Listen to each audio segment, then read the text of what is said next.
right, and that should make us live, and hopefully, oh, there it goes. And preview. Why is it really, oh, there it goes. It's not really dark, cool.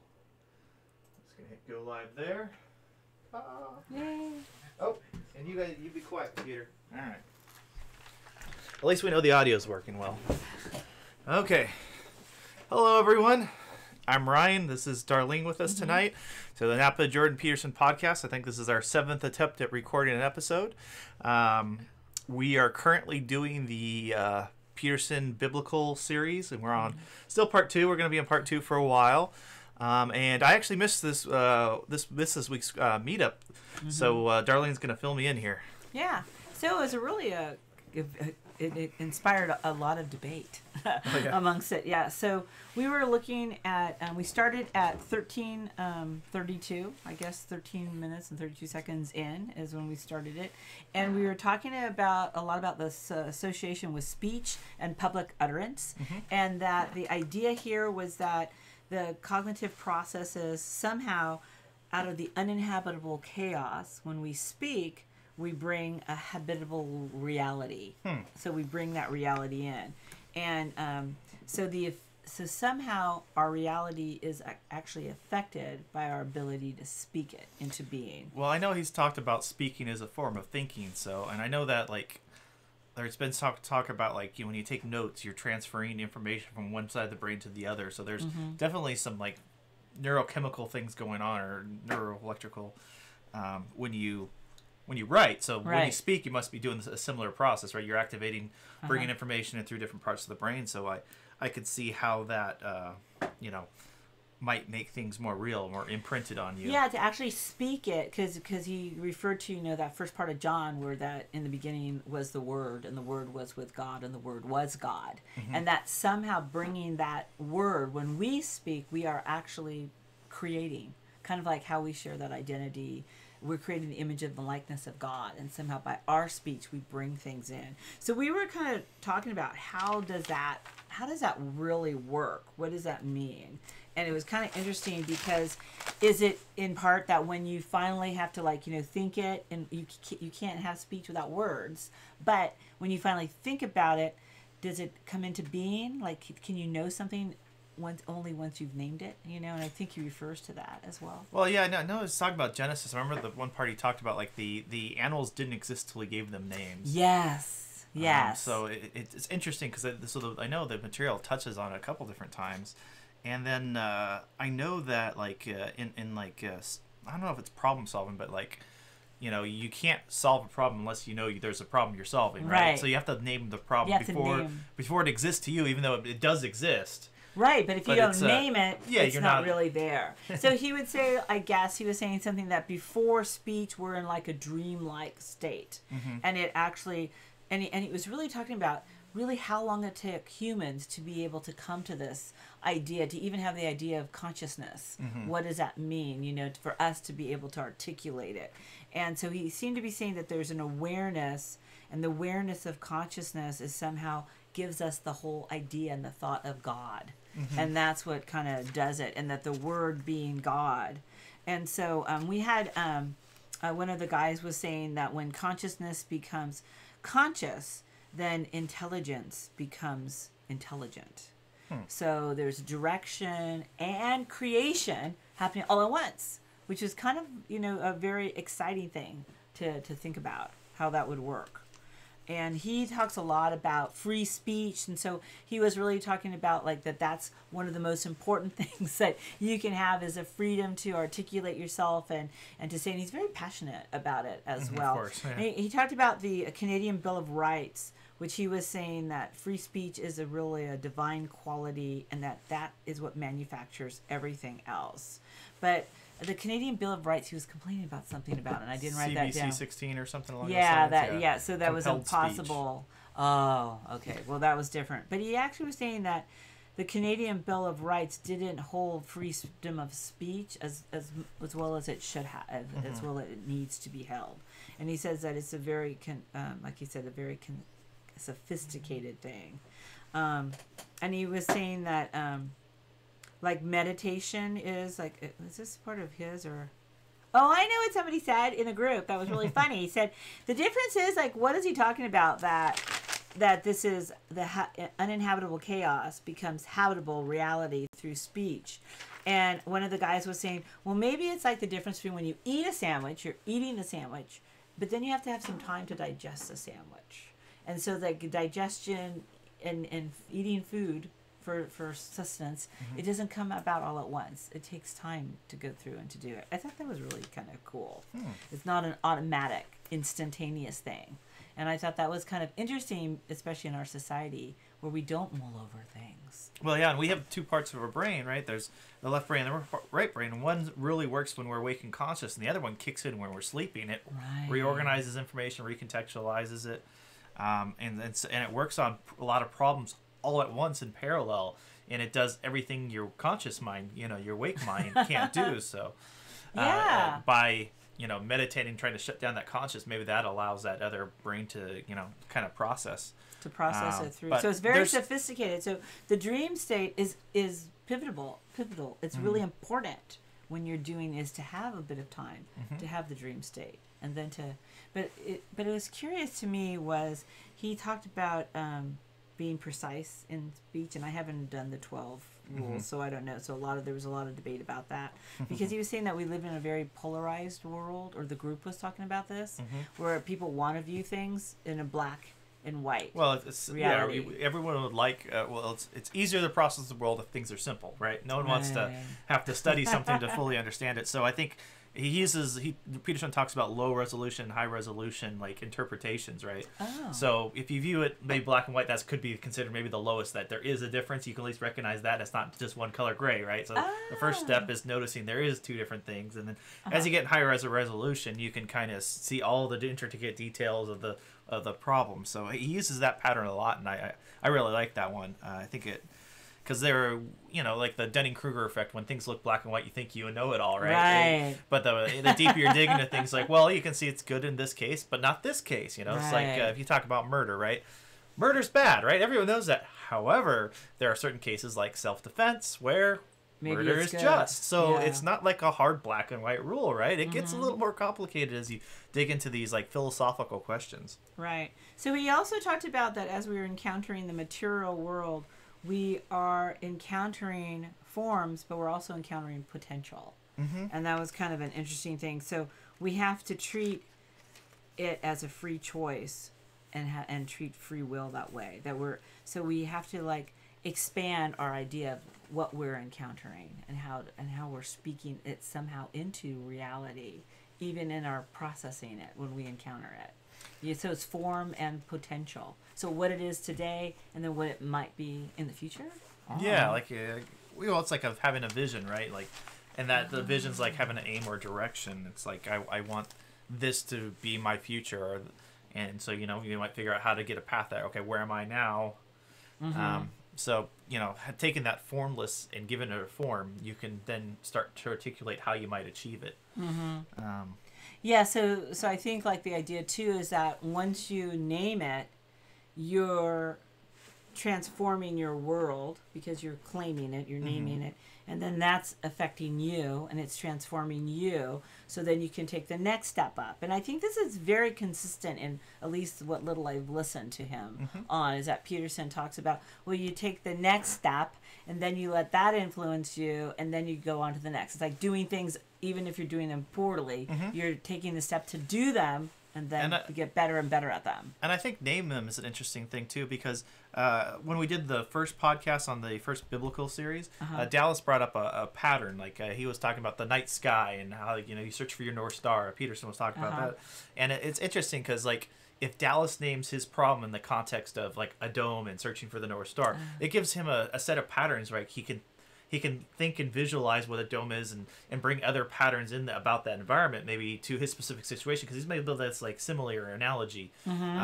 So when you name something, you might not necessarily apply the right analogy, but you give it an analogy, right? Right. You give it a pattern. So it gives you a leg to stand on in a certain way, because otherwise you're in the chaos and you're like, I'm uncomfortable, I have a problem, I don't know what it is. I think it gives you a perspective or a model you can visualize, and then you can kind of take other things how you've seen in that model and maybe apply it to the specific situation. I'm trying to think of a good example, but I'm failing right now. But like, you know, you could, if you think of the night sky, you might think, well, sailors used to do this. You know, they used to look for a North Star or something to guide them.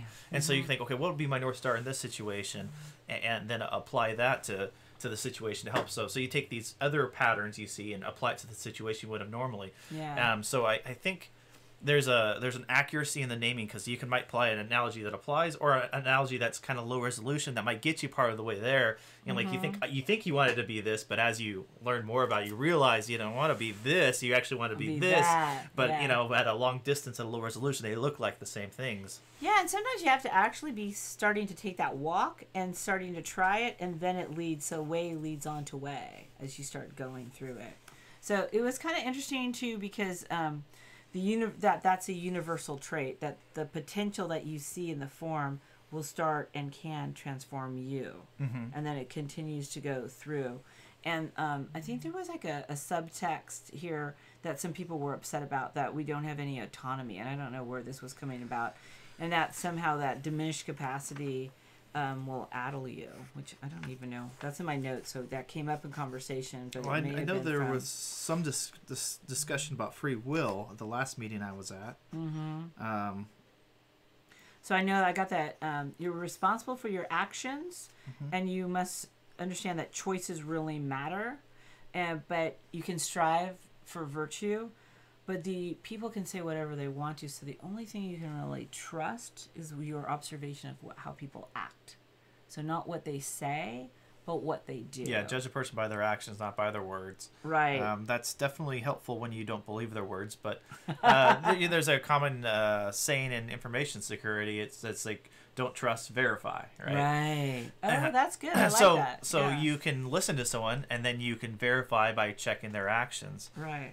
You know, to see if their actions match their words. Because if there's some disparity there, they might be willfully ignorant or willfully malicious, or they could be also ignorant, not know that they aren't matching. They can have cognitive dissonance, and that's like Peterson talks about chaos a lot. When you're given new information, it can throw your whole world upside down, because you have to integrate it with all your other thoughts, patterns, values, patterns you got to really resolve that before you become a whole person again. But that's the whole problem about this whole yin yang, right? The whole chaos and order. Like the more you learn, the more order you bring to the world, the more chaos that comes with it. Yeah. It's kind of like when you're talking to someone and they say, "Oh, I really like that." And they say it in a dead tone. They say it without any like indicators that you really like it. So it can be confusing. And so what's the real message? And you don't know if the person has a headache and they really do like it, but they're just trying to keep their head together or something. So that was an interesting thing, because it was talking about slowing down and not reacting too quickly. This is kind of ironic, anyway, for the way the meeting went. And to allow things to rather unfold and not to be afraid to allow time to pass. Yeah, Peterson really does talk a lot about awareness. And if we go back to the biblical series, he talked about using our senses. Our senses are their only input to create consciousness. How we feel or perceive the world are only through our senses. And we have a low resolution, I would say, of 5 senses. And Peterson tries to make a pretty good argument for our solar plexus maybe being a 6th sense. But you just brought up another good example. What about body language? When I talk to you, you hear my words and you see my lips, but my body's saying something else. There's all sorts of things we don't really count as senses, but that they're there. And we're perceiving them, Even when you get a gut feeling about someone, whether you can trust them or not, And we also, that's something else. And we also know we specialize them. Like a blind person will develop their hearing. Yeah. So if we ignore a certain sensor, we might have other ones more in tune. So each of us is a unique specialization of what we're in tune to. Right. Some people have a stronger EQ, and other people have stronger IQ, and so yeah, it's very, very fascinating, this, because he was saying there's always going to be, and it may be even to ourselves, an unspoken intent and unspoken motivation. So we may be blind to it our very selves. So we're taking this pathway and we don't understand what we're doing, why we're doing it. And I found that to be very fascinating. But he actually spoke a lot about looking at acts and looking at speech and mannerisms. And I think that when you talk about mannerisms, you're really talking about patterns of ways people are interacting. So that was kind of a very cool Yeah, thing. we are unfortunately creatures of habit, but we're complex creatures at the same time. So it's like, I heard something today. It was like, history doesn't repeat itself. It just, what was it? I always do this. I'm horrible. Geez. It was really good. It left. It will come back to you. It'll swing back around. Oh, it definitely rhymes. Okay. I'm at the age now I have to give it a second and it catches up. History doesn't repeat, but it rhymes. I've always used to say history repeats itself. I'm a big fan of that. But it rhymes. But I heard that. Like that. Yes. Yeah, that's so poetic because it's like you hear it again. It's a little bit different. It's a little bit, but you can. It's the echo of it coming back. Yeah, I felt it might be a high resolution view of the world, and so Peterson is talking about psychology and our repeating behaviors. Like, you can solve someone else's problem just based on other people's problems because you've seen these patterns of behavior before. Yes. And you know, psychology feels like, you know, they have tools like cognitive behavior therapy, where it's like, we know if you're afraid of something, we just have to make you do it over and over to, you know, you approach it in such a slow manner that you don't feel afraid anymore. Right, like a baby step. Yeah, baby exactly. Step, break it into manageable steps, but keep moving towards that goal till you get that goal where you've achieved it. But you have to identify it, you make sure you want it, aim for it. And it goes into all this stuff we're talking about. And it's kind of like what he talks about, you know, with the lobster too, right? You know, but you have to stand up straight. Yeah, shoulders back. And back. just shoulders back and standing up straight, and that kind of like by just thinking of that, you open yourself up, and just the physicality of doing that is going to help your serotonin levels, is going to help you be more approachable, and people, like, I don't know, give you more respect. Or I haven't read the whole thing. I think it has a physiological effect, just like when you kneel to pray, getting on your knees, submitting yourself, and it's humbling. It does something physiologically too. So these different body shapes or whatever. But one of the things I liked about shoulders up, straight up is I was talking about like leadership, right? If you're in a room and you have a problem, you're going to go with a person that looks capable of helping you. So it has a double-edged sword. If you're going to act like a leader, you're going to be more vulnerable because you're going to be able to help more people or presenting yourself. And more people will come up to you and talk to you. Yeah, I find this happens a lot of times to me, and I don't even think I stand up that straight. But I work in a little tasting room, and there'll be other people on the floor, and you have to walk all the way across the room to see me. But because I'm standing probably a certain way, people think, oh, I'll go ask her. She must be in charge. She knows what's going on here. Yeah, and right? It's totally not the case at all. Like, you know, I probably know the least. But you know somehow, how to find the information, I bet. That's very true. That's very true. But it is. But I've wondered about that quite a while, because even when I first started, people would come and ask me. I thought it was a concept of age, but now much peers are in there as well. So it's kind of fascinating, because I think you give off some kind of energy, and people pick it up when they walk in the room. It does something to yourself and your mental state, but it also broadcasts information to others. And that we're not aware of. Like you talked about, like you said, the 5 senses, but there's other things that we're picking up on as well. Yeah, so we talked about also the competency of ideas, and that there was a hierarchy of conscious will. And he was saying that was a very important concept, but I'm not sure if there was some debate in the group at that point of whether he was mixing up different ideologies or whatnot. But the hierarchy of consciousness is that you are aware at this one level, but there's even more ability for you to become more aware. So there's how you're. Well, I know he's talked about, like, I think he uses genes as the term, where he says we have these dormant genes, and like the more we practice things, the more we can activate all these talents and abilities we're capable of, but we don't necessarily have active at any one time. So that's what makes me think that. I don't know if a hierarchy is maybe the hierarchy implies that it's something different. A conscious will. Yeah, because a hierarchy just means it's better, but like different skills, like I wouldn't necessarily skill is better than something else unless it's in a certain context. Like this skill's better for this certain such problem, where this skill might be better in this problem. It's not that one skill's better than the other; they just have different uses. So it'd be weird to think of like a skill hierarchy, so to speak.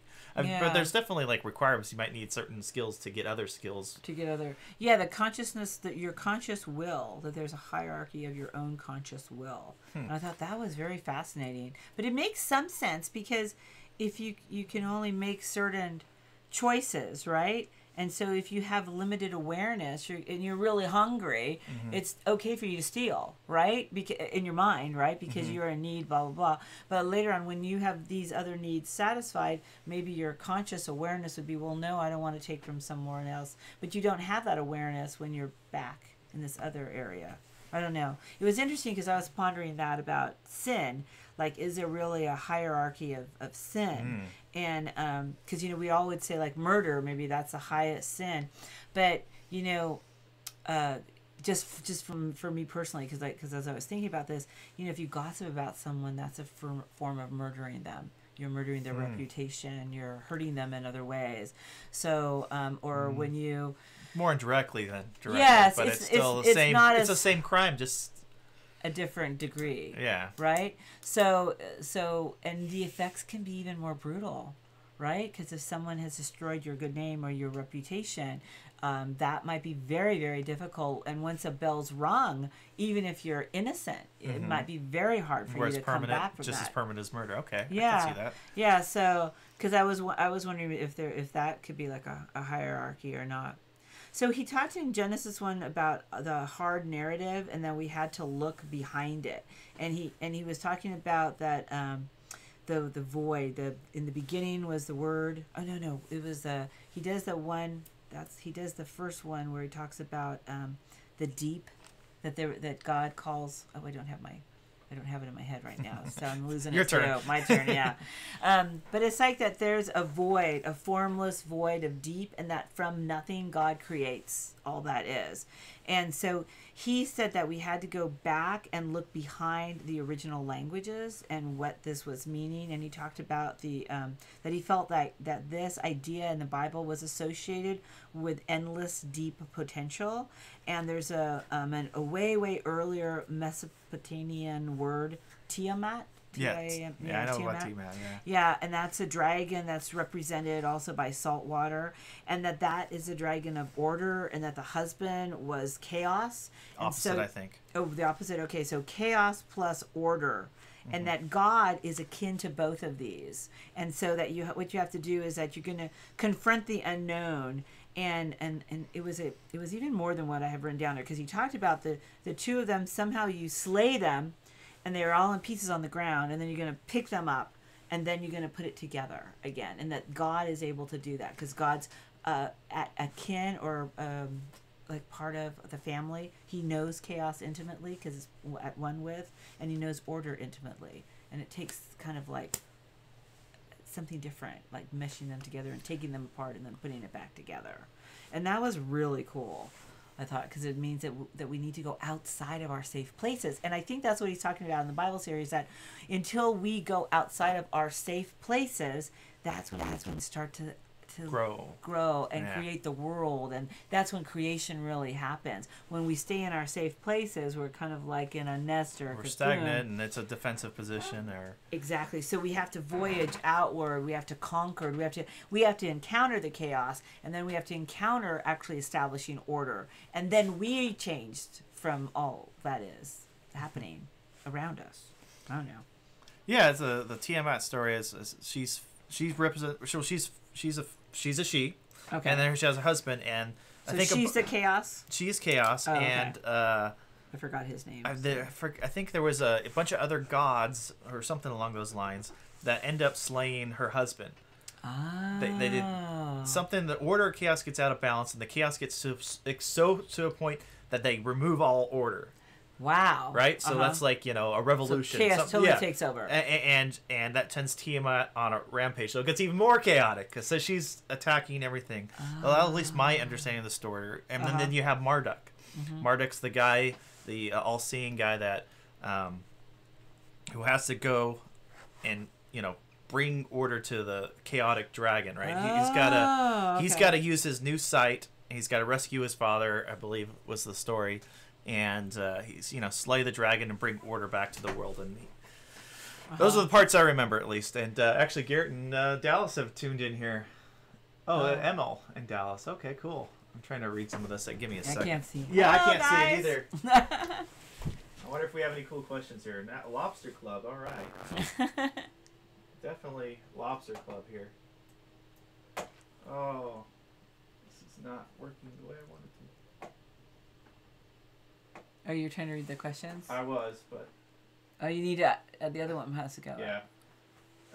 Dallas is... there's Talk Teacher. Anyways, cool. Nothing important. I was just double checking. I'll have to figure out next week how to make the chat a little easier. We never have any chat, maybe so... they can call in and then they... Eventually we'll get there. Yeah. Maybe, hopefully. So it was very interesting because I think that started... oh, I see. Okay, that's what happened. Well, can I jump back before we get too much further? Okay. You were talking about the ordering of sins. Yes. And I've wondered that too. And the only time I've seen it done is Dante, right? Dante's right. Inferno. Right. And the only one I remember is like betrayal. Right. That's the worst sin. That's like the depths of hell. But that's where they actually took an attempt to order the sins, and he felt that it wasn't murder that was worse; it was betrayal. It was betrayal. Yes. A good friend betraying you. That's the worst possible thing that can ever happen. Yeah, I say, the lie is best hidden in the truth. Right. My favorite part of Dante was remember when the people who were I think they're selfish at the table and they have all the food, but their forks are way too big. They can't put it in their mouths. They can get the food but they can't do it. But the irony here is that they are not good at sharing with each other because it would be heaven. All they have to do is start feeding each other. But they refuse to feed each other because they want it all for themselves. Gluttonous. Gotcha, they want it all for themselves. So they won't do it. So it's very fascinating. That's like so cool. It's only one of the few tips I've seen to organize them or prioritize them, I guess. Yeah. Well, and I think historically he was cast out into an island, right? He was betrayed, and that's like the person who made him go out. Yeah, is that insecurity is the two things. That's why I'm not sure if it holds much water historically, but it's interesting to have a notable attempt at it. Well, I think that if you look at the Old Testament, you don't have a good sense of hell. I mean, it's not really portrayed there. It is really through Dante that gives you this idea because it became like the common man's idea of what hell is. So it's very fascinating how the culture influenced that. Peterson always talks about how that's a real place here on Earth. We see it almost every day if we look for it. It's out there. It really exists. And when Shakespeare says like what hell is empty because all the demons are here. Amongst us, right? It's one way to look at it. I mean, you on your worst day, if you can let it get worse, it can always get worse. It can always get worse, and you can make it hell. And it's kind of like how it's interesting because as I was coming over here, I stopped to pick up some groceries, and a couple of the guys were talking, and especially when it's raining and this grocery store was slow. This one guy was like, "Oh, this is hell," and the other guy goes, "Well, it's all how you look at it," and it really is because you have to be able to not just sit there going clock. Tick, tick, and have it drag on. You have to be able to engage your mind in other things because it's always a matter of your personal perspective. You can choose how your focus is the same thing. And I think that's the real core of Peterson's message, though, is to like, if you believe, like say, that God isn't real and God's dead, right? You're nihilist. That we maybe have a neutral game, but it's likely you could have these self-destructive thoughts, and they'll just compound on each other. And if you don't look for the good in the world, like you don't seek the truth and the light and aim for the good, or have aims or have meanings, it's easy to either neutral and neutral is a real place to start hitting that downward spiral. So if you can think of ways to elevate yourself and elevate others around you by I mean, you can't control others around you, but if you controlled your behavior in such a way that inspired others to to act better too. Well, because we all know that we live in community, and I think that the call is always to community. And what we don't realize is that like you start thinking to do something that's all on your own, to do this group, right? And you think, well, this is something I'm interested in, and then it changes you, so that affects not just you, but it affects everybody that you live with. It affects all the people that you're in this group with. So it's like ripple effects. It comes out and out and out. I mean, it's just if you think of it, it's very common. Like if somebody goes on a diet, well, a lot of their friends will start being more aware of what they're eating, or like, I'm not going to have the extra chocolate chip cookie around my girlfriend. So, and that really happens in social situations because you just become more aware just from a little drop of someone else. Yeah, there's definitely scientific studies. If you eat with people that weigh more than you, your weight's going to average up because you know, it even happens through osmosis. And it's like another thing that reminds me of is like Rich Dad Poor Dad's a popular like get rich quick series, and they talk about, you know, make friends with people you want to be like. You know, if you're around people that have this vision you want to be, you're gonna become that person. Like you're gonna learn their mannerisms and stuff. So you get more comfortable and you start to create it in the world. And it reminds me of the line from the Bible. It's like we covet what we see, right? We start wanting what we like to see. And people ask Peterson all the time, you know, what do I do about someone that's not aware or doesn't want to change this problem? And his answer is, you know, all you can do is be an example. Right. And so maybe by leading good lives and treating things well and dealing with situations well, you can lead people to want to address problems they wouldn't normally address. Yeah, it's very cool. By you being virtuous, you can inspire virtue in others. And that does change your world. I mean, it changes the little day today, just this time that you're together. You know, it really changes. So we had a big thing going on here because we talked about how the brain was structured. And we also talked about, I guess that he made some comment about the paternal courage that it took for there to be a creation of order. And this was very offensive to some people, this idea that he used the word paternal. And to me, I wasn't offended by it all, because I think that it's like appropriate for the biblical times, because back in that day, really, frankly, women were more like chattel. I mean, you didn't have the rights as a woman as a man, and it really was a paternalistic society, and the women really stayed home. So I was kind of surprised that when we're in our group, a lot of the stuff that he's saying, which seems to me quite appropriate in context, is trying to be taken out of context and looked at through, I don't know, some other eyes. I think you hit it on the nail on that. It's taken out of context, and I think the adults in the room can know either that you're familiar with the material and you know the context. Right. But I think there is a popular thing that's happened in media where they like, it's a fad almost, where you take something out of context to create controversy. Yes. To make something more controversial than it really is. You read the article and you get the end of it and you're like, that's not what that doesn't. Why are they arguing even about this? Exactly. But there's a bunch of other great people and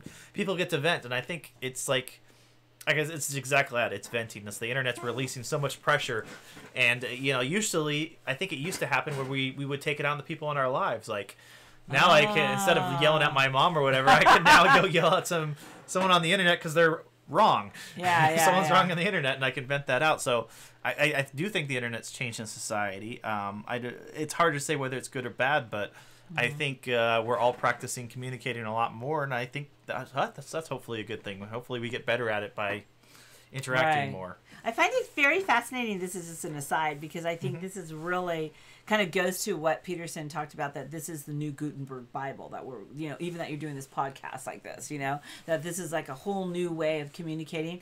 And when you think about back before, because many people couldn't read, you know, at all for years, let alone write. And so now we went to the time where we could read, right? And now we're going back to be people being around the campfires and listening and being to have a lot more. And that's what I loved about this Bible series with him, because some things that could be taken out of context in his word. I mean, somebody was saying, oh, he's coming across blah, blah, blah, blah, blah, by what he said. And that might be true by what he said if you're reading the word. But to look at him, he's so sincere. He's so genuine. He's very authentic. He cares about this. He's struggling to even grapple with it within himself.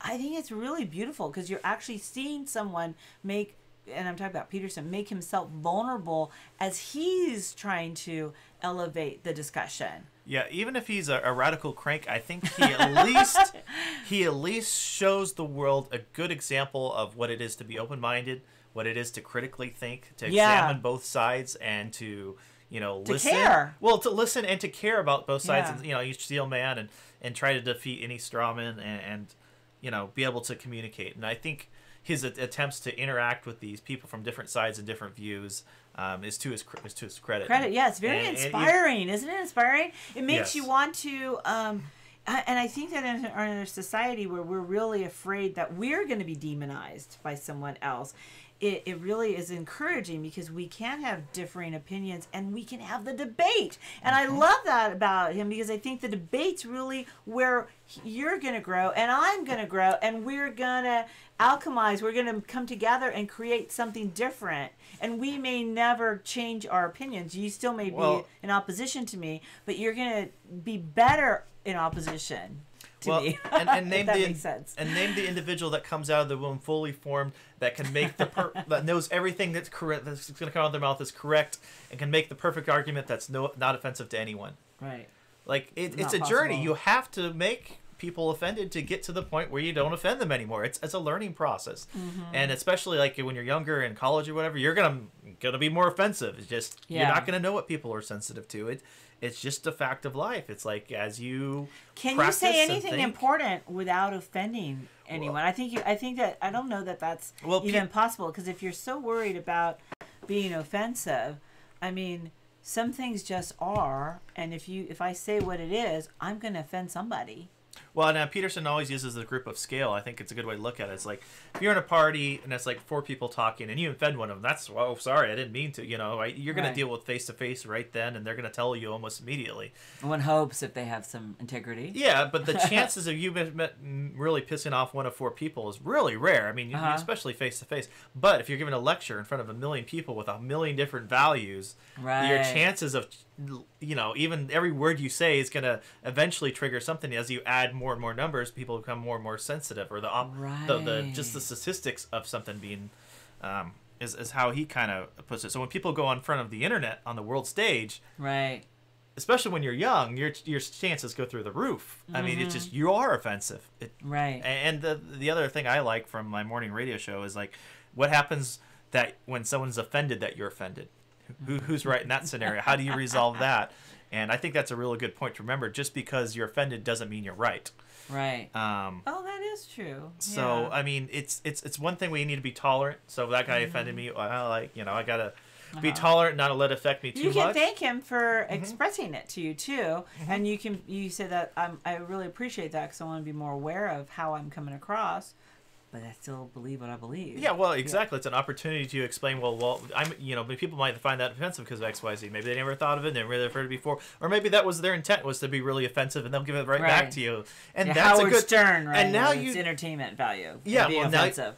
And now you have that information to make decisions about it. Do you want to interact with that person again? Do you want to avoid them? You have all sorts of things you can do with that information. Yeah, they don't have to listen to the radio show. Yeah, exactly. Change the channel. It's like, or they can tell their friends about it and listen to it so they can love to hate you. So, right? I mean, yeah, exactly. Yeah. You make it your mission to change their mind, you know? Call friends and family up. Let's get this guy. Right, exactly. Let's make go him for it. regret. I mean, yeah, there's all sorts of ways to interact with that. So he talked about the cognitive, I don't know where you're at on time-wise. We are about halfway through. Okay. Done episode, about 40 minutes, but... So he was talking about... the cognitive faculties that are the circuits that engage you, and they engage you in the structure of the world around you. And some of these circuits, he just finds this to be very fascinating, that our ancestors concretely had to deal with things, but then they also could abstractly talk about things. And he felt like that was like a real part of the whole creation thing about us. I think of it as owning it, but creating it in a new way. So dealing with the rock and then dealing with the abstract idea of rock. Yeah, it's like you take the story of Cain and Abel, right? It's this pattern, the story, but it's only about these 2 people, Cain and Abel. If you're not able to abstract that and apply it to your life, you know, you're going to have children one day, or 2 brothers, and they might fight. They might not like each other, and one might be more favorable in God, right? And one might reap more this. It's like a training exercise. If you can't abstract and apply the patterns, yes, you're losing the value of that story goes to 0, right? Right. Yeah, so it's really true. And to see it for what it is, which is really that in some way there was a closeness, that he wasn't willing to give his full first fruits as a sacrifice. And God could see his heart, so he knew that. You know, and that's like, I think what we want to say, oh no, but we're right because, and we want to justify it all, right? But in that case, God really sees your heart, and that's why his sacrifice was unacceptable to God. Why one of them was acceptable and one wasn't. And it wasn't about, you know, well, I guess you can go into the whole you know, how the structure looked too. But there's an abstraction there that has to be made. And I think for meaning to rise to maybe a higher consciousness, maybe that hierarchy of consciousness, to go from the concrete to the abstract takes you into the hierarchy of consciousness. And this whole thing turns the Bible from these things are factual things that happened in life, and the atheists can tear that apart all they want, to no, the Bible is a collection of these very powerful tools that apply in what we thought were the most valuable situations that we've simplified down as far as we can so we can pass them through generation to generation. It's like all the wisdom of the past condensed down, and what people thought of such value to carry through. You know, when a kingdom revolution happens and the old kingdom's destroyed, and everything was burning down, they decide to save this knowledge and bring it through to the next kingdom. I think. Well, and for me, it's fascinating because I actually was having a hard time thinking about, like, in the Old Testament, because, you know, a lot of times they come through and they have to kill all these people. They go through and they wipe these people out, and it just seems so, like, shocking. And cutthroat. But then when you think about it, because in those times, if that didn't happen, mercy wasn't going to be possible, because those people in their sleep would come and cut their throats. So you have to kind of look at this, because Jesus, if you don't understand this idea of, like, a justice and that this destruction was necessary and it was to survive back in those days, then you can't appreciate Jesus and the mercy and the love that's there, because he's asking for a whole new world order, something totally different, you know? So it's kind of interesting, because it's like what you're saying about these Bibles. They're asking you to step out of kind of this and rise into a hierarchy of goodness, you know, that values things, that has more charity, you know, and that's hard to do when you are afraid that someone's going to slit your throat. Yeah, and that's what makes me think there's a hierarchy here. It's like we still like mobster cultures, you know, a lot of times it's very cutthroat, right? There's still some respects, but in similar ways, it's like there's like these buildings, so like Jesus unlocked certain things, and then like maybe in like more recently, I was thinking like civil rights, like Christianity led us to the point where we're like slavery is wrong. Right. And we're at the point where we're now so civilized we don't need slaves anymore, because we have enough justice and the world's doing well enough that we're at the scale where this doesn't make any sense, and we pull it out of our culture. And it's a total different mindset, you know, because actually a lot of times the first slaves, from what I'd read, when they were released, they often didn't know what to do. They didn't want freedom. I'm not saying all of them or anything like that, but a lot of them wanted to stay, you know, in a structure that's well known. And doesn't that happen to sometimes the kids who are in college, who are in the basement watching video games? They know this structure. They know this. They're enslaved. The slavery is a different style. Yeah, you know, freedom is not freedom from responsibility, and that's the slaves don't have any responsibilities. So they're free in a way that's different. Free people aren't. Right. It's a completely different freedom they seek. So it's right, because now at least if it's kind of like goes all the way back to Exodus, when he says, you know, they all wanted to go back to Egypt because they could have their flesh pots. They were getting fed. They knew what their routine was going to be. Now they have to take responsibility for themselves. They have to go and, you know, they don't know what's coming next. There's an order and a structure that, you know, can feel comforting. If you have 40 years in one system and then you're asked to radically change how you live your life, that's tough for anyone. I don't care what direction you're going in, whether it's good or bad. It's not an easy change. And like Peterson points out, like if you have self-destructive behavior, by the time you're 40, it may not be fixable. That's just a death sentence at that point. Yeah, that's scary, right? How our habits form us much more than we realize. Well, the fact that we can be The Walking Dead is a really dark and scary thought. It is, isn't it? And you know he's right. Yeah, right? We probably either encountered someone or know someone, seen someone do it. So he talked about also that enemies are going to confront us. Our enemies are going to confront us with what we don't want to see. And so a lot of times when our worldview is threatened, I just thought this was hysterical that he's going through on this. So when our personal worldview becomes threatened, our fast response is to demonize the other person. And we want, oh, you're awful, blah, blah, I can't even talk to you. And it's, so he was saying that becomes like there's like two different types of stories, really. There's romance and there's adventure. And when we think about the hero is going to be the one who slays the enemy, right? And so, and this might have not been this one, I don't know, but because I listened to some things out of order, but I remember him say that when his kid was little, he didn't want him to not go to movies that were scary, but he would tell him, and he never told him don't be afraid, because he said that's like denying your own sense of what you're supposed to feeling. Right? Yeah, that's like telling yourself not to feel something, which is really not a good idea to do to yourself. You should gotta trust your gut. But he said, so he would tell his son, you need to go to the movies, keep your eye on the hero.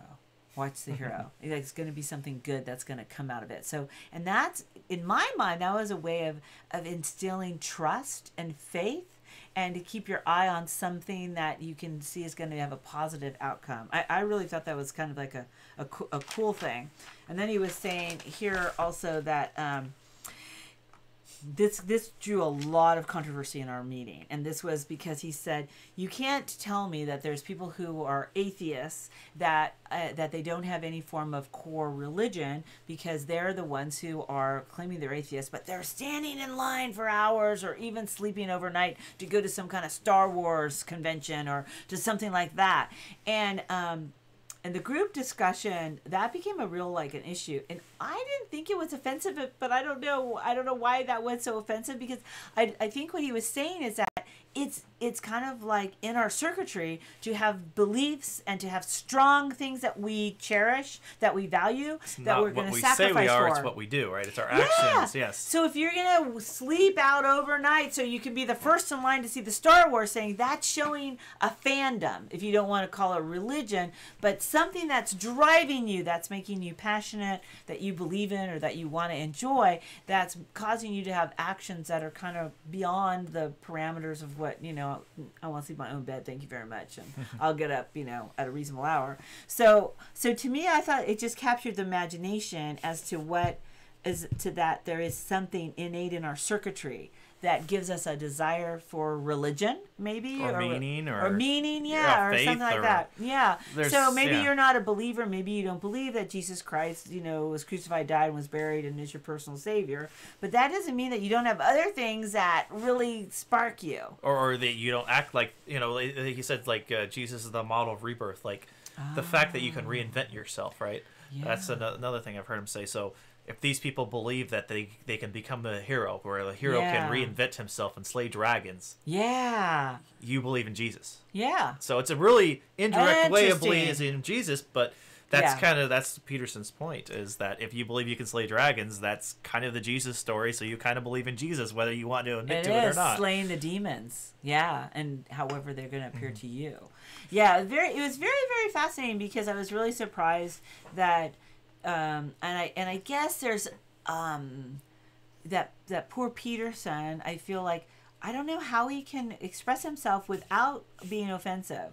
Like because I don't feel like I actually didn't think he was trying to like jab the atheists in that regard. I think he was just really trying to explain something about circuitry. And that really got me thinking about how can we express a view that you're looking at this box, and that in this box is offensive, but your intention is not for you to look at this box. Your intention is for it to be the abstraction and to see the bigger point, rather than the getting lost in the nuance of the wording of a single argument in a long list of or what he's trying to express argument. Yeah, he's not trying to say that I really didn't feel like he was jabbing the atheists, and I went back and listened to it, and I for me, sincerely, it didn't feel like that, and it didn't feel like that in how he was articulating himself either. But it was weird that that was taken so, I want to say, literally, rather than abstracting it out. It was almost right to the degree what he's saying. So the concrete words that he said were being used against him, and you were missing the abstraction of the point that was being made. I know that Peterson's had a lot of conversation with Sam Harris, and Sam Harris is a known atheist, and Sam Harris accuses him of Jesus smuggling. Anytime... Oh, what's it called? Jesus smuggling. Oh. So anytime he tries to inject Jesus or God or any connection, whether direct or indirect, Peterson is accused of the behavior, and Peterson fully admits it. Yes, I'm trying to explain to you why I think you're a Christian. Yeah. Oh. But I could see how atheists think that Jordan is just playing redefinition games. Oh. And he's more of a certain type of ideologue because he wants to redefine things. Mm-hmm. But, you know, I think in the atheist community, they redefine a bunch of stuff too. Right. So it's all sorts of games being played. Yeah. Well, it's hard because if you want to have a deep discussion, you have to kind of agree on different terms. And sometimes you can get caught in the minutia of holding onto your thread without seeing how it's being woven into a tapestry that has a bigger meaning. I'm just checking. Hang on, I got an emergency Okay. text. And he did talk about like the manner. This is something that was really cool because he talked about patterns and structural analysis. But he also talked to, I think it was at 2543 because I circled it, that manner is also a message. That manner is really a message as well. And I thought that was really kind of cool, you know, to think about that. Manner is a message, huh? Yeah. Go back to before the hero. What did you, I had something to say. Variant of the who slays the enemy. Before the hero, what were you talking about? The paternal courage to and equals a creation of order. That he said that the brain is structured such that we have an unknown promise and we feel like that intense danger plus parental courage to go out and confront that danger is going to give us a creation of order. Hero. Okay, it doesn't come back to me, so. Yeah, sorry. That's okay. You really got me with the romance versus adventure. I like that. Yeah, those are the different stories he was saying that there are. He said, and I'd never heard that before, that there's only two real stories. Romance plus adventure. And he also said that romance plus adventure, if you think about it in these terms, romance plus adventure is going to give you order.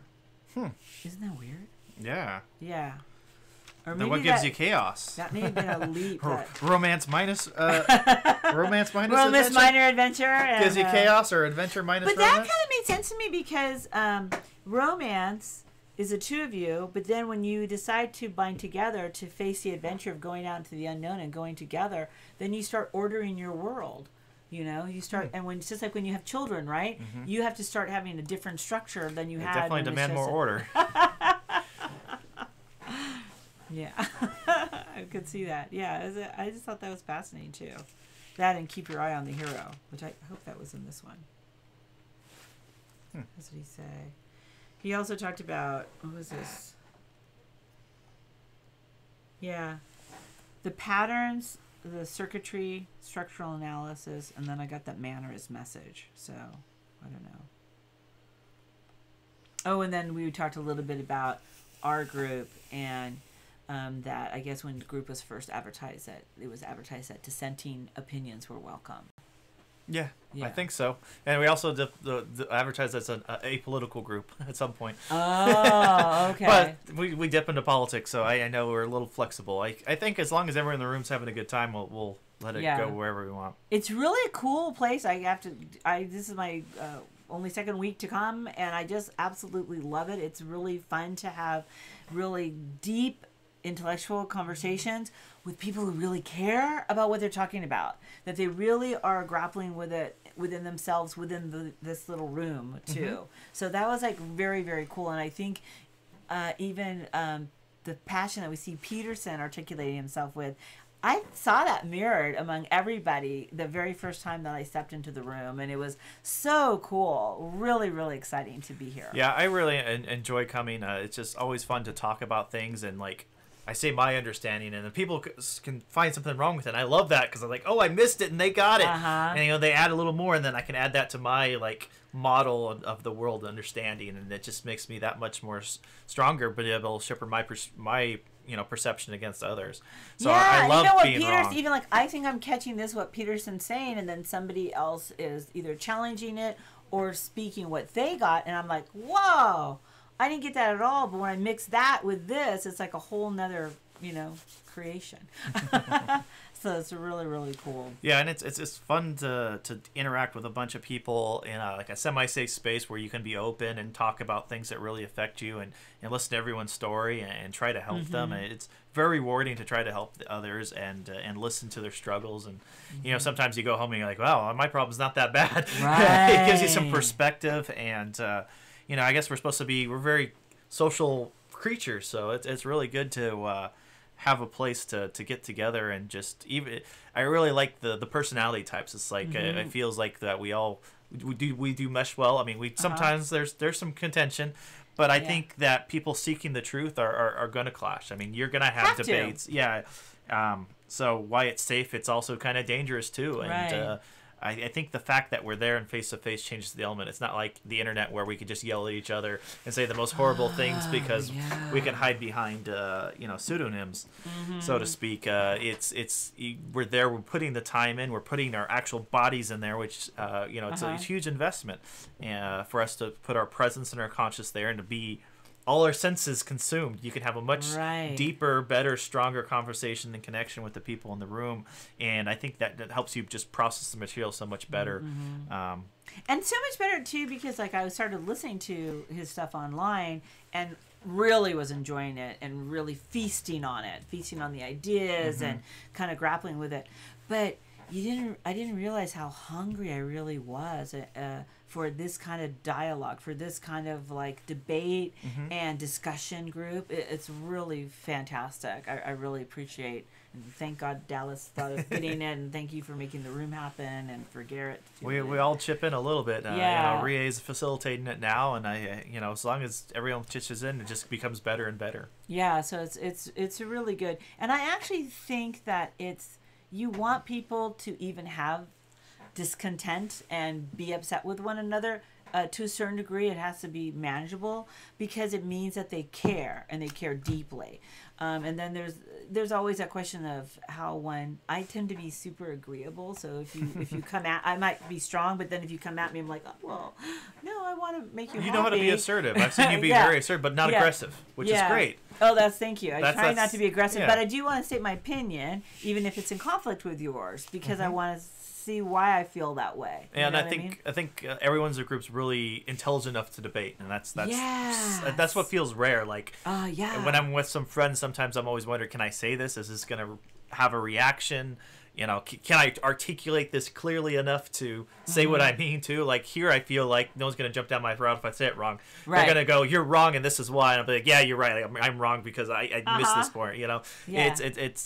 It's because we've had so many battles, we get so comfortable with each other. Yeah, you can really see that. You guys have like a strong, like little family unit almost. You know what I mean? Where you guys know each other pretty well. Well, like Garrett and Dallas, I've known outside, but hopefully the newcomers, we try to keep it warm and friendly. And I felt very welcome. Yeah, fabulous. We've had people drive from forget a couple hours away even to try it out, see what it's like, to connect to people. And they said they love their time, but just not in the area enough or to make it every week. So we have people that come once every 3 months just to check in with us, because that's they do other things and have other things, and they also say we do a good job, and it's unlike other groups they've been to. So we've had good reviews. So we're gonna keep doing it as long as we really get wonderful. Something else. It's so exciting to have this in Napa, to have it right. I know. Here. It always surprises me. There's just many people in the area that want to want this, that want to discuss. Well, what was fascinating is I was discussing this actually at Grocery Outlet with my daughter, and we were in the grocery outlet. And I was like, "Oh man, it was like the best. It was so cool, and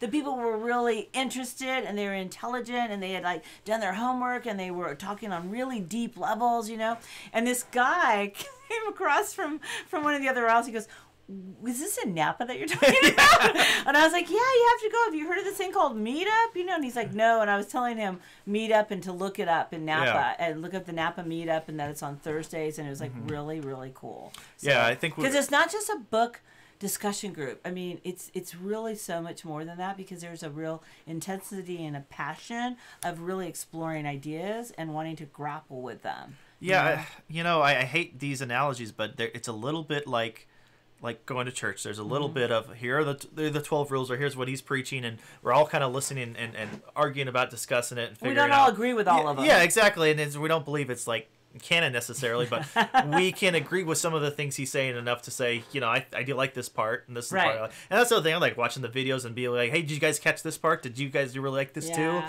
Just sharing what's going on is cool. And then there's also like this self-help thing too, where it's like almost like a support group, where, like I said, we can say, hey, look, I had this problem this week, and Peterson decided to do this, but I don't think it really applied. How am I supposed to go forward and deal with this?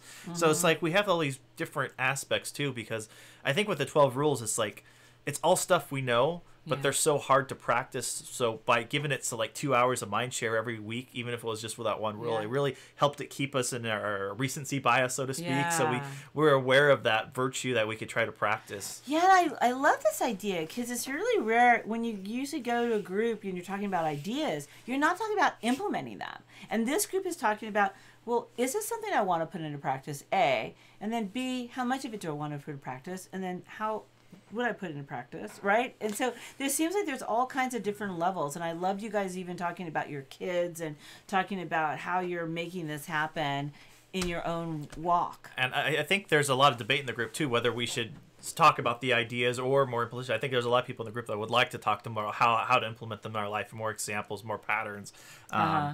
And I think that's an ongoing debate, and we don't really know why we're here. When the workbook comes out. What? The workbook? Yeah. Oh. When the workbook comes out, how do you implement this in your life, and how do you have it? You know? And it's like, I don't know. It's like, does it need to be spelled out to a certain degree? Should it be patterns and similes? Is that what he's preaching, that we should be stronger at interpreting this stuff and finding it, or does it really be helpful if we can actually spell it out so even children can? That's all debatable. Like, to me, I would focus more. I like more on the ideas and the concepts and the modeling than talking about the direct implementation. But that's me. I mean, there's other people in the group that want to real directly applicable stuff. Well, I love when he talked about cleaning your room, and like I said, I haven't read the whole thing yet, but he talked about cleaning your room, and he talked about that how he came about this because he had somebody, I don't know if that was in the book or I watched it on the video. But it's always hard to remember. Somebody who had a bunch of Legos, and they had all these Legos all over the place, and they were really into Legos, even if they were older.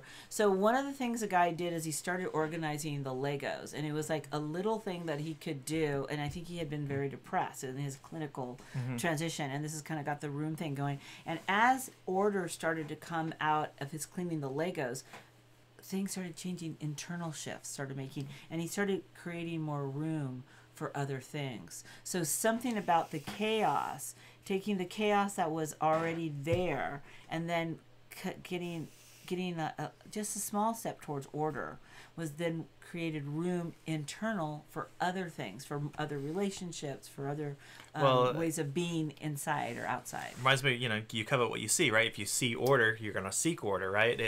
Right? You have that whole like feedback mechanism. I remember watching the show Hoarders. I love Hoarders. It's a great show. But the point of it wasn't going in and just throw everything away. It was to make the people responsible go through the process, right? Figuring out, making those hard decisions of what to keep and what to throw away, so that as they ordered things, they would become more ordered themselves, right?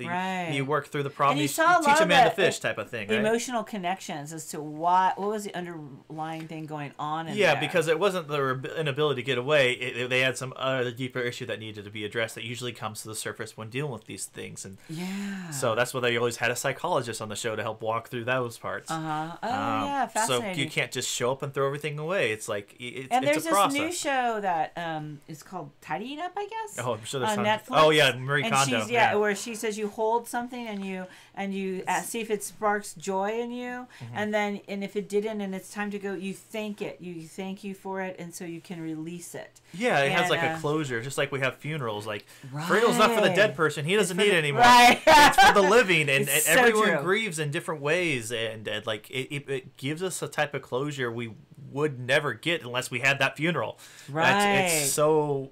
And that's why they say that sometimes even if you have a past relationship and you never got the closure you needed, you can create the closure by creating your own funeral for this person, or maybe even burning, letters, or write something out and then burn it. And that it's a release, because we're wired at, it's the circuitry idea that he's talking about, the circuitry of religion, whether it's Star Wars is your religion or whatever, but there's a circuitry within us that requires these patterns of being. So this is kind of like, and that by walking that walk, it frees you to have a more. I thought that was really cool. Why is Peterson, everybody thinking that he's such a politician? See, I don't see him as one, but I guess you guys have been around it more. Is it really just a gender thing that he was talking about? Well, that's his rise to fame. Maybe was over the C16, I think it's called, the transgender issue. But I think he's a political figure because he would participate in things like PragerU, which is a very conservative movement, and he does hang around with some pretty conservative people. What's PragerU? PragerU is Dennis Prager's university. Oh, he makes a bunch of YouTube videos like Peterson does, and they try to educate on the evils of the left. Which has just gone a little too far to the left. Well, and there's the intellectual dark web, which you have Dave. What is that? That is a group of YouTubers, let's say, that have long form interviews and discussions, like 3 hours. So Brett Weinstein and Eric Weinstein, they're brothers. Brett Weinstein was a professor of biology who, offended someone and got into a thing and was ousted from his university, even wrongly. So, and then his brother's in venture capital and friends with Peter Thiel, and then Dave Rubin would have them on with also Ben Shapiro. And Dave Rubin's supposedly on the left, but he feels like some part of the extreme left has gone too far. So he's maybe more moderate or center these days by definition, but he still describes himself as like a Democrat, I believe. Last I checked. Who knows? I think some of the Eric Weinstein also describes himself on the left. So the intellectual dark web claims to be pretty diverse, but a lot of the thinking, I would say, feels pretty conservative. Just maybe a artifact of but what's interesting to me when the pendulum swinging so far one way right now. Yeah. But see, like when I listen to Peterson, he really even talks about this idea of trying to put everybody in boxes is so wrong. And he identity talks about, politics. Yeah, identity politics. I don't do that. I love that about him, and I also. But then Peterson engages it himself when he labels Marxists. He puts anyone in the Marxist boxes doing bad things. Oh. And so, what is his definition? Well, that would be another thing that he's got a whole hour lecture, and I think he talked to the people that recreated the Sokol interview. Helen Plumrose and a couple other people. They pretty much made a bunch of false studies, right? And they released into academic journals. They got, I think, 4 to 8 of them published, and they're just lies. Well, they were it was obvious that science wasn't being done there, and it was just ideological basis behind them. When he interviewed him, Helen Plum was a really interesting character because she's another translator who translates old English documents, and she was talking about she wants to translate more, but that time period is very patriarchal, right?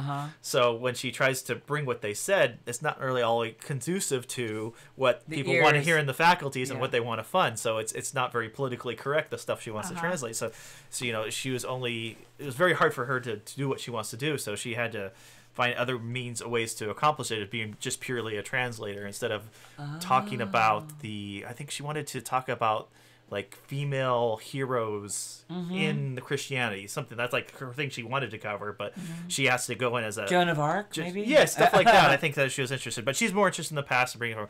And when Peterson started attacking Marx, he kind of said, well, there's Marx and then there's applied Marxism, and Arthur really doesn't like that term, and he's got a much better understanding. But I really like that.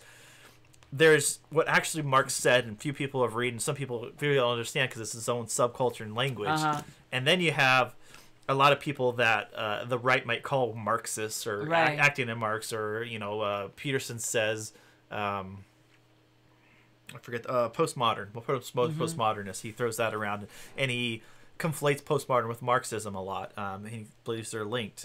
And they didn't, but like. I might be totally wrong, but I'm pretty sure that, and I think it might have been Netflix, it could have been Amazon Prime. I watched some documentary, and it wasn't like Marx. He actually lived a very bougie life. I mean, he actually gets funded by the capitalist friend of his family or whatever, and he lives in pretty, he does. He's not walking the walk.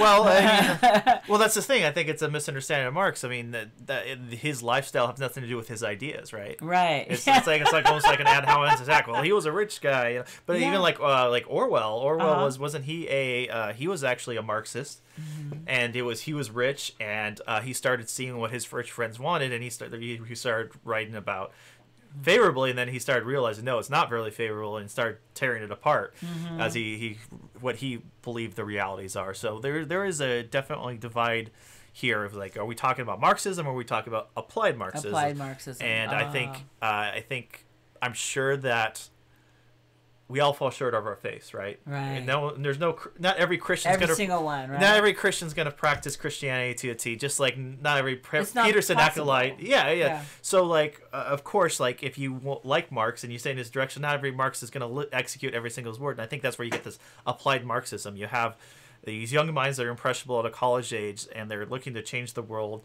And it's pretty good idea, pretty good concept. It's very alluring, Marxism, and why they get behind it and want to support it. The Peterson's argument, I guess, is the realities of actually implementing Marxism is you actually need people that are very angry and upset at the rich and want to destroy the rich. Like they have hatred in their heart for the rich. That's true, right? It kind of tears down. Well, I don't know if it is or not. I couldn't tell you.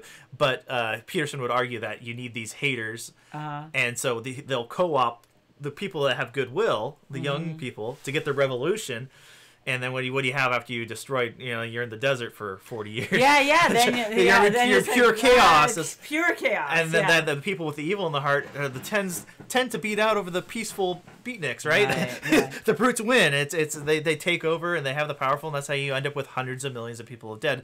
That's what Peterson and the Marxists say. Well, that's not true Marxism because it hasn't happened the way they would want it. And so it's an interesting divide. So what he says is that yeah, because he even says that. So I love this thing because he says, oh, so you think there's a better way to do capitalism, or you think there's a better way to fix society? How are you going to do it, and why do you think that you can? And he is so. Is your room clean? Yes, that's exactly right. Is your room clean? And I love that because he's really saying sometimes you want to go and destroy everything, but you have no idea how it even works. Or how hard it is to organize it. To organize it, to build it, to get it. And really, that's fascinating to me because I think about the demise of the Roman Empire. And really, when you think of that, Rome ruled the world, all the roads lead to Rome. And then how it just completely and utterly fell apart. Yeah, and it was chaotic. Hierarchy, got tyrannical or got, imbalanced and then it collapsed. all collapsed, right? And then what happened? That was not good for civilization. It was not good for humanity, actually. And so it became complete chaos. I don't know. I'm fascinated by this idea. And is that going to happen with us? Of course, we're all concerned. And the skeptical people or the cynical people are going to say, oh, absolutely, it's going to happen. It's happening right now. And they'll be pleasantly surprised when they're wrong. It didn't happen today. It's a good day, right? They're always happy because they know it's around the corner any minute. It's like the preppers, right? They're hedging their bets, so to speak. Where the happy-go-lucky people that know it's not going to happen, they're just stupid. Yeah, right. Because when it happens, they'll be completely unprepared. So it's like there's something about. And there is something here too about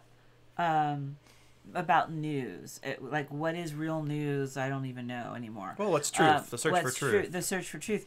Because when it bleeds, it leads. So always there's going to be a skew to want to get people's attention to talk about evil or to talk about tragedy or to talk about, oh, that's so awful, and because it captures people's attention. You don't hear any news reports about what a great guy Ryan is and that he opened his office up for this, or you walk that lady across the street, or there's not a lot of, oh, this is really of looking at what's good, what's true, what's beautiful. You're not looking at anything like that. In fact, quite the opposite. Yeah. And if you think about your idea that what you see is what you're going to go towards, you're capturing, I can't help but think that that's part of the reason why you do have these kids like Columbine and some of these other things happening, because there's not a lot of attention. If you want to get attention, you think, well, if I go shoot this up, it sounds kind of sick in a certain way, but they were sick. Yeah, they were very ill, but our society isn't giving alternatives of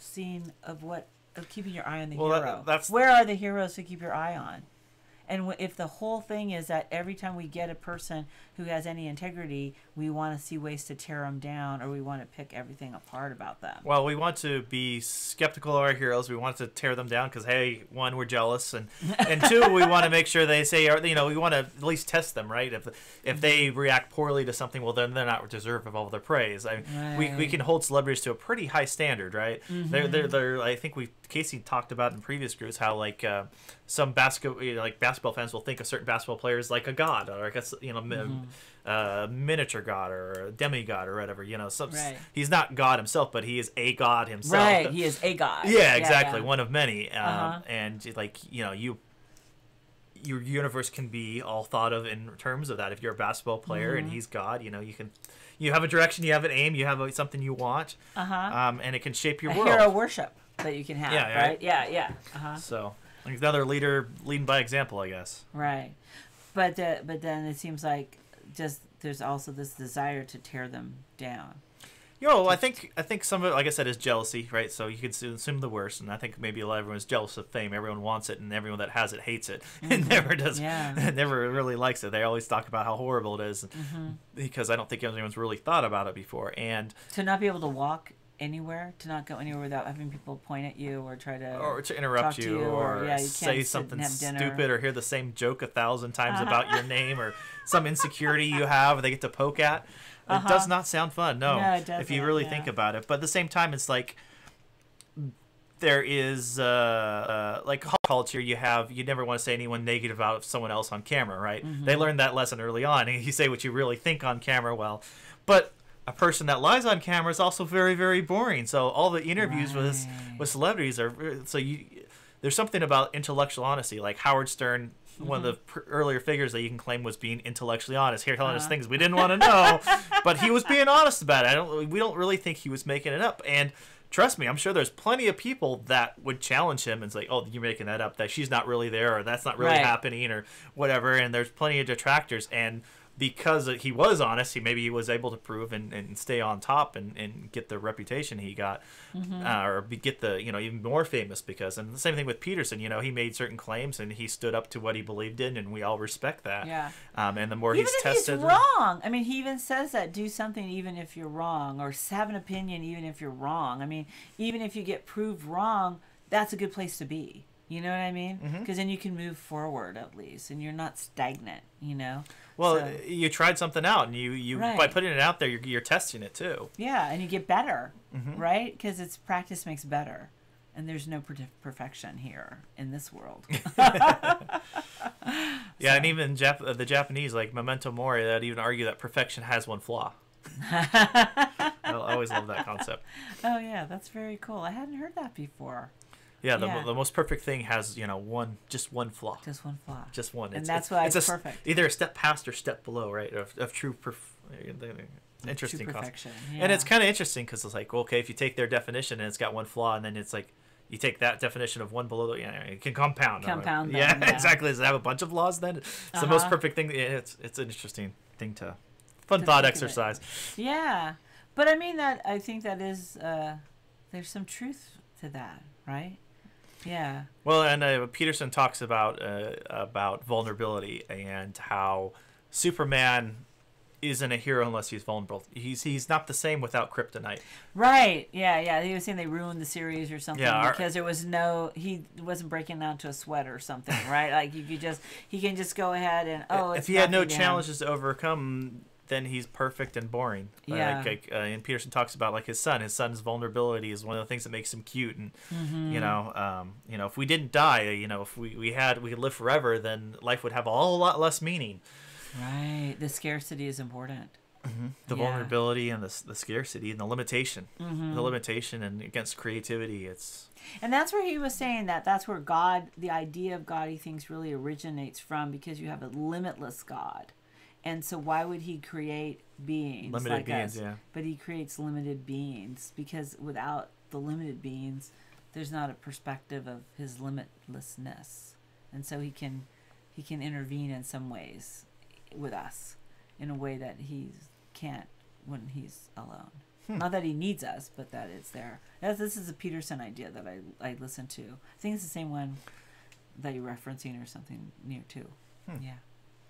Yeah, I think I have a hard time sometimes with the Jesus and God concepts, because that means a couple different things to me. Like, I sometimes think, like, you have the basketball demigod, and I think maybe God might be the concept of, you take all the different, basketball stars, baseball stars, all the heroes in your life, and if there's a hierarchy, there's got to be, like, the average of all of them together is like the single entity, and maybe it's not a single person or something, but it's a concept. There's this placeholder of it has all these attributes of all these different, the idea God, all these different heroes, like, it's all the common attributes from all the heroes you have in your life that represents your God. And and he's a hero because he is still an everyman. He's a hero because he does something that's courageous, or because he does something that's, it's like, totally hard to do. That, how can he possibly be able to do that shot or whatever, right? And they're basketball heroes. I mean, they're heroes to us because they seem limitless. They're so far beyond us. I mean, to them, if they feel very limited and very bound, they don't feel. And maybe they do feel like gods, but like celebrities. But they spent their 10,000 hours, right, making sure that they shot put the time in. So it's a little less mysterious to them, but. I think it'd be tough to find many of them that would claim that they're gods, or that are actively seeking it, so to speak, because they know how much hard work is in it, and it's something to be respected. Because I think if you did have a bunch of followers and claimed you're God, I mean, I guess you'd be a cult leader. but I would guess that there'd be more people that want to tear you apart. They're also, because of all the work that they had to put into it, I think there's a level of humility also, because they're very well aware that they're not as able in other arenas. So so there's that's why, like, right, people who really smart people who are very, very accomplished will seek out other really smart people, so they want to have the best of whatever, the best attorney or the best whatever. They want somebody who's going to be a shark. That looks limitless in their arena, because they know that it took them that much time to become a professional, if you will, or a hero in what they do. So, but it's kind of interesting. And I think for most people, we don't have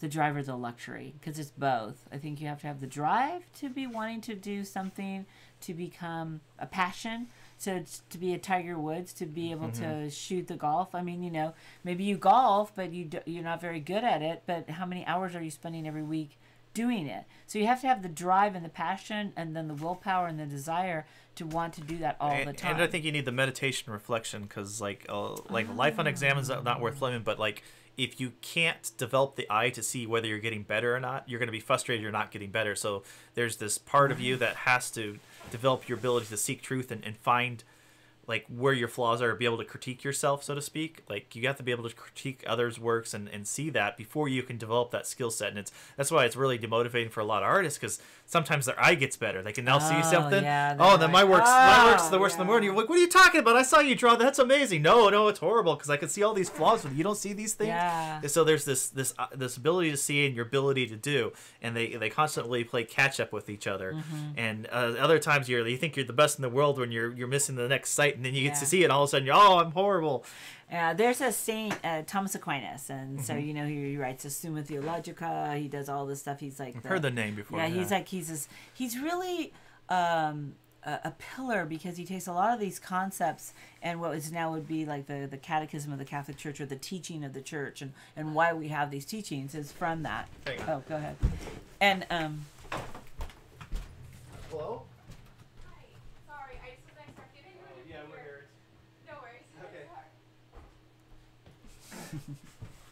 Okay, sorry about that. So he does all these amazing treatises that people spend lifetime studying, but then towards the end of his life is more like you talk about the meditation and the awareness, and then he comes to look at it all, and he has deep meditation of God, and he realized that all of it was just a bunch of straw. Everything that he had done, it was amazing for the mind to comprehend, but where God is really, it was like just baby steps.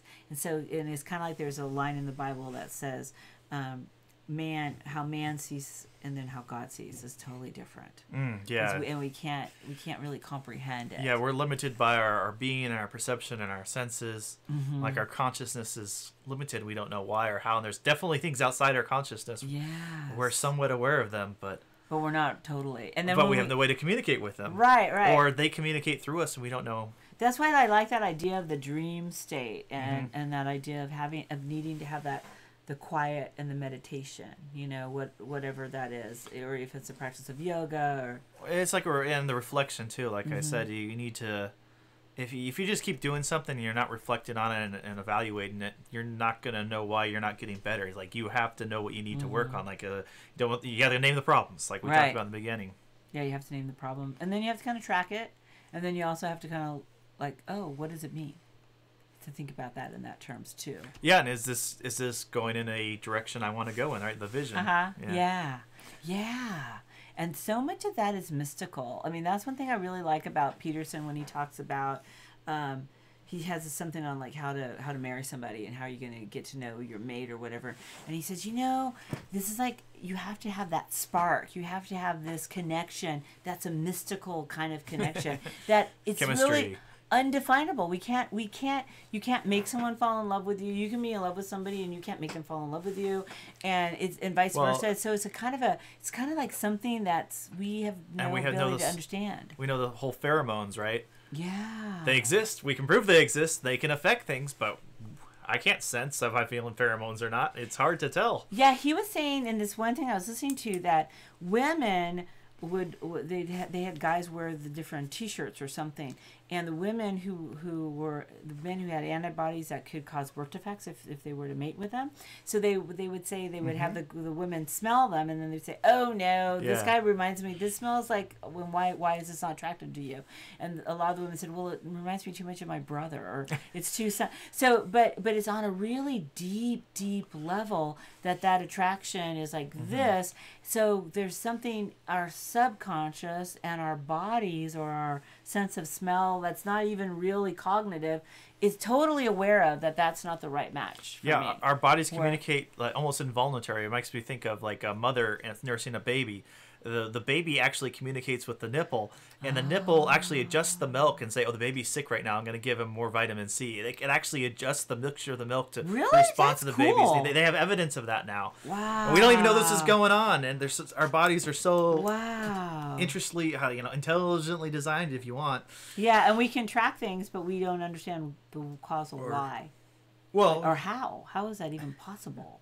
Right? Yeah, exactly. How does it work? How is that even possible? How is this information being consumed? And then that's we're putting all that together. Yeah, and how and maybe it is evolution. Maybe we're just our body needed that to survive, and someone had that random mutation, and it just was made you, your line continue on better before. Yeah. And I think like that's kind of an interesting thing about the internet and doing these kinds of podcasts and doing the Peterson stuff is that it's just kind of fascinating to me that he just was kind of bored and he thought, okay, I'll just start taping some of my stuff, and then like, wow, right? There's like a real hunger for it, that we want it. And I think that's another indication that I'm listening to these things that are over an hour long, and I'm really loving them, and I'm immersed in them, and I'm like, wow, this is so cool. Maybe I don't have to have a 20-minute sitcom. Maybe my brain is built for more, and we've been eating popcorn all this time, and so we're hungry for some real meat. Yeah, it can be pretty scary when you look at what's possible with yourself. I do like to take in some of the material, but my wife's like, okay, that's enough tonight. There's limits. There's limits. And so even me, it's like sometimes I'll veg out and I'll have to watch the same Peterson thing like 2 or 3 times, but that's fine because I'll usually work in the background and I don't mind it taking 8 hours of my day because I'm doing other things during it. And even if I'm half taking it in, I still feel like I'm getting the message, and then I get to hear it 3 times that day too. Yeah, so exactly. Even if I miss it once, or other parts of the dishes, and you can be doing whatever and have it playing in the background, because I've done that too. And and then you're like going, oh, I missed that totally. And Peterson's another one that repeats himself a lot too. So if you hear one of his speeches, you can see the patterns, and you can actually watch his old stories evolve into new stories that he retells over and over. Yeah, actually, I kind of like that, because I'll think, oh, I must have already seen this one before, and then it's like, oh no, this is different. He's saying something that I hadn't copied for, and he was actually saying something like this, that he's doing a tour right now or something. I heard him talking, and that he plans to take some time for himself, because like I can only exhaust and talk about my stuff, and he's going to do Exodus next for the Bible. Okay. Is that what's coming up? Which sounded really good. Are we on time? Yeah, we're probably about 3 minutes to wrap it up. Oh, cool. We did about an hour and a half, I see, today. Yeah. So when you guys did the first one of the Bible one, that was the one where he's. I'm just maybe like you could wrap up in long. 3 minutes. Wrap up the whole like where we're at right now. Like you know what I mean? Oh, I don't know. See, the first biblical series, he talked about. I don't even remember. It's been so long, but it was 2.5 hours, and I remember he didn't even get to the first line of Genesis he wanted to cover. He outlaid a lot of things about like maybe Christianity, atheism, his approach, how he wants to, trying to keep an open mind about things, but he can only see the world through his strongly Christian background. Yeah. So he's got a lot of education in a certain way. I thought that was super fair of him, like to actually. A lot of people are not even aware of their point of view that they're coming from. So that was really cool. And then, and then he started laying out the structure about formless being or formless being, source born. Oh yeah, formless being, and the interpretive structure, and then the conscious, right? So you have the mother, the father, and the spirit, kind of like the conscious can act through the interpreted structure. But there's also this formless being too. So, and then the biblical series too, when he's finally going to Genesis, and we've watched it a couple times, or I've watched it a couple times, but we're only 13 minutes. Yeah. In it, and we've had 3 meetings now over it, and I didn't attend the last one, but let's see, I noticed for the first one here, we talked about vulnerabilities, insecurity exposed. Biological scaling, non-understanding is hell. That's one of my favorite quotes that Dallas touched on. Give it a name. Talked about naming problems. What was Dallas's quote again? That you said? Non-understanding is hell. Yeah, I really like that too. Yeah, I talked about dogmatism.